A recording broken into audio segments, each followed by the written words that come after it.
Ciao. Right turn onto 117. The boss wants us to make a pickup at the Charleston Depot. All right. There you have it.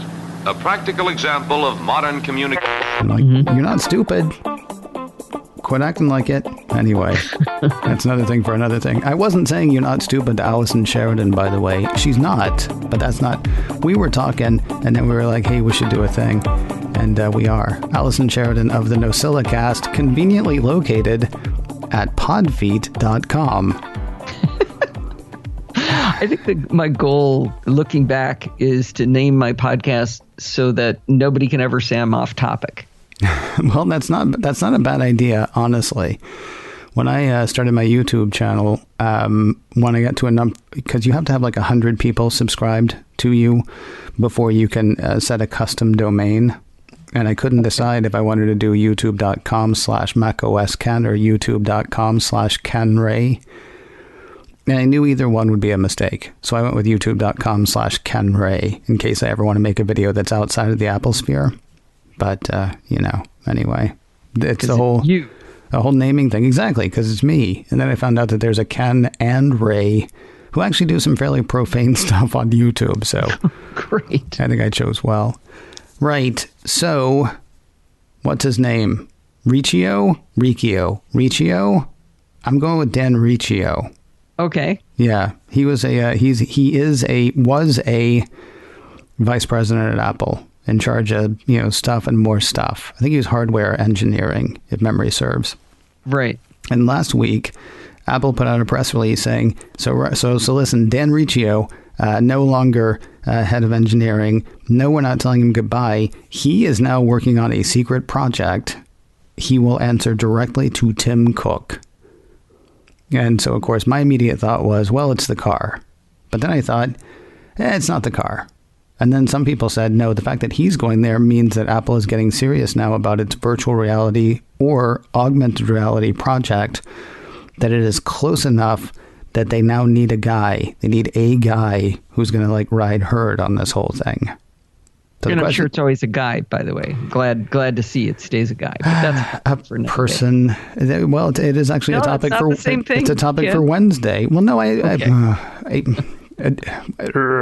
person. Okay. We will talk about this tomorrow. Okay. Well, yeah. So they need a person who is now going to ride herd on this one project. And that person is going to be Dan Riccio. The question I put to you, which do you think we get first? AR or an Apple car? And when I say AR, it's AR, VR. Which one do you think we're closest to and which one are you most excited about? You sent me answers that I didn't quite understand. So I'm curious, which do you think we're going to have? Which do you want? Those are the two questions to you. Those might be two different things. Well, that's why they're two different questions. So on AR and VR, that's the one that I find so aggravating. I feel like so many things we move really rapidly on. If you look back 20 years on what we were saying about a technical topic, you look and you say, wow, we have really, look how far we've come. I mean, look at the phone that's in your pocket, the camera that's in your pocket 20 years later. But when you get to VR and AR, everybody's always excited about it. They always talk about what it's going to do, how it's going to change the world. Mm-hmm. And yet if you go back almost 20 years ago, I sent a video to Ken.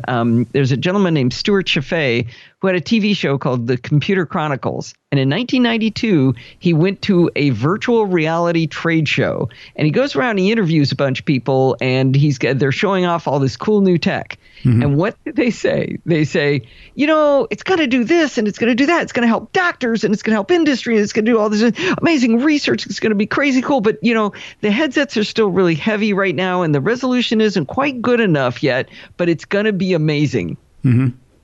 Which is exactly what people say today. And they say it exactly. Maybe they are lighter and the resolution is better, but they always say the headsets are too heavy and the resolution isn't good enough. The angle of view isn't good enough. It's the resolution is low, and so people get sick when they do it. And I feel like we're not getting asymptotic to success. We're just not moving at all. That's what it really feels like to me. So when people get excited about VR, AR, just like, okay, sure. Yeah, I disagree. Let me know when it's here. I disagree. There are issues that I have with the AR thing because I don't understand how you can make a glass that somebody can look through and also read at the same time. But that's just, I mean, that goes back to what we talked about yesterday about the quantum computing thing. I mean, I don't understand it, but I believe it's going to happen. Now, well, you can do it today. Two-way mirrors, right? If it's just got a coating on it where it can reflect some stuff back at certain frequencies and others transmit, the light is transmissive through it. So some refracts and some reflects. Well, except you're talking about reflecting as opposed to sort of like being projecting on it, right? Well, I don't even think it's projecting. I think it's, I mean, that's emissive.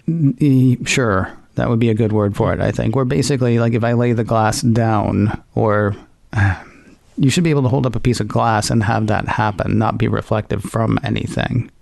It's being printed to in a way, but in a way that can be printed over again. See, here's the thing, though. I'm not the guy who knows this stuff. What's interesting to me is when you say we're not getting there, I mean, it's just in ways that, I mean, we're not there yet. Like, people have heard this story on this show before, but the first time I heard about VR was in 1990. And the guy who was talking about it was the guy who invented virtual reality, or one of the guys, Jaron Lanier, head of, I think, VPL at the time, Virtual Properties Limited. And he said, you know, in 5 years, we're going to have this. And of course, he was absolutely wrong. But I have actually had a VR rig in my house now. In fact, the VR rig that I had, and I no longer have it because I had to return it to, you know, the people that it belonged to. The VR rig that I had was already slower and heavier than stuff that's on the market now. And it's only a couple of years old. So, I mean, we are moving along. Getting lighter. Yeah. It's getting lighter. Right. It's getting easier. You're able to do it in the headset that you don't have to have tethered to a giant PC that you had to less than 5 years ago. Right. But the problems are still the same problems. Well, it's still too heavy. The resolution is still too low. But it's all gotten better. So it's all going to continue getting better at a snail's pace. I just feel like I want to hear that we've cracked some barrier that's going to make it actually finish being get to good. And I also still have trouble with what it's used for. Like I got into an argument with a woman who was talking about how this will be great for doctors. And they were specifically talking VR at the time. And they said like training doctors to be able to have VR. And I was like, why can't it just be a video of the doctor doing whatever they're doing? Why? Well, you got to be able to look around. I said, why? If you want to learn what the doctor's doing, look where the doctor's looking. Why would you need to be like 360 VR? I don't know. Because having the doctor, like, you know, actually open up and look at a thing, like, you know, a spleen. Right, but if you look where the doctor's looking, the doctor's opening the spleen. Why do I need to be able to look behind the doctor? Why does it need to be 360? I didn't assume that they were talking about looking behind the doctor. I think they were talking about looking behind the spleen.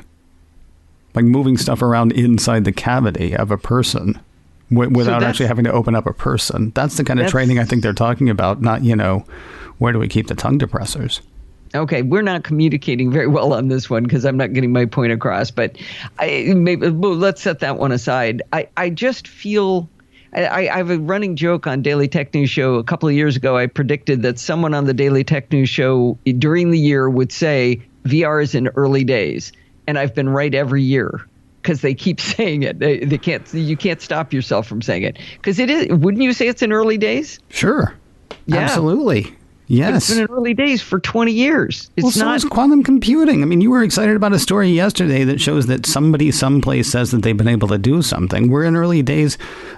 Tim Cook said on the last earnings call that wearables now for Apple are a Fortune 120 company. And he said, we're in early days on that. And you say, well, come on, it's been 5 years with the watch. It's been 3 years with the AirPods. We're actually wearing those day to day. Hundreds of thousands, millions of people are wearing watches and AirPods that they're using to do the things. Sure, they're going to get better. And we're still in early days on it, is what I'm saying. But it's not because they don't do everything that we hoped they would do. They're already doing everything we hoped they would do. They will do more someday. Okay. Right. But this is like the one thing they've been trying to do with it is still not good. Right? It's better, but it's not good yet. Oh, you see, I disagree. I would say you could argue that it is good and it's going to get better. It depends. Yes, there are problems that need to be addressed. Here's the thing, though. We're not actually... So you're just arguing against the idea that virtual reality is ever going to be a thing? I'm arguing that I don't care about it because I'm tired of hearing the same answer all the time. Let me know when there's an actual breakthrough that's big, that's going to change it, that's going to make this be something that can be pervasively used and has a real use case other than gaming. What's the range on what's the range on your Tesla? 320 miles. Okay, call me back when it's 500. See, that's what you're saying right now, right? You're saying for you there's no use case, and so there's no use for it. No. I never said there was no use case. Never said that. Never said that. Don't put words in my mouth. What? Okay, but call me back when you can actually do something with it? I said gaming. So today there's a bunch of cool games. Mm-hmm.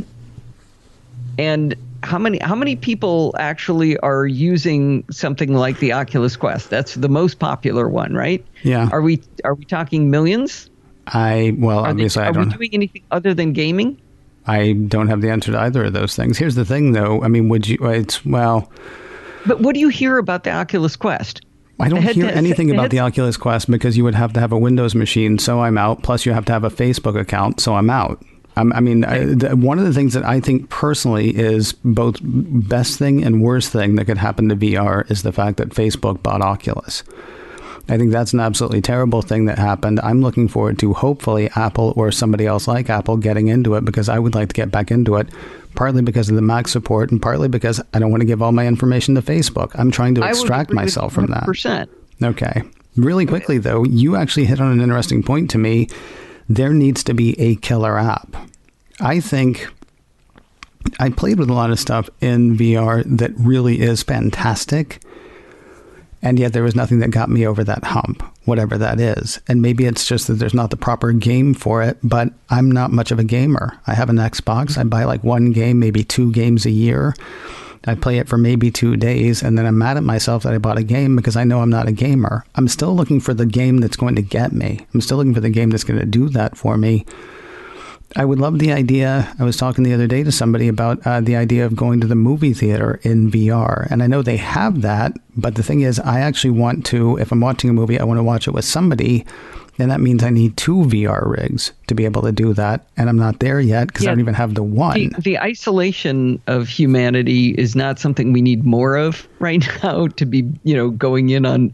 Maybe you do need it because you're already isolated. But right. I do want to shift it a little bit, Ken, if you start talking about AR, my ears prick up a little bit more. I see a lot more applicability to that. I mean, all those problems I just talked about are still there. Yeah. But I at least see that there's a world bigger than gaming. And I'm not discounting gaming. Gaming is great. That's awesome. A lot of people love it. But if we get into AR, I see a lot of problems that could be solved with AR. I see the market for that, the killer app possibilities to be great. But the headsets are too heavy and the resolution isn't good enough yet. Oh, you're killing me. You're killing me. Because we just spent like 9 minutes talking about VR, the thing you're not excited about. And now we're at the end and you're like, but I'm excited about AR. We may shift stuff around later this week. I'm not sure. Okay. Because I would love to get your thoughts on AR. I didn't even talk about the car. Yeah, I know. Basically, I sent you questions and you were like, nah.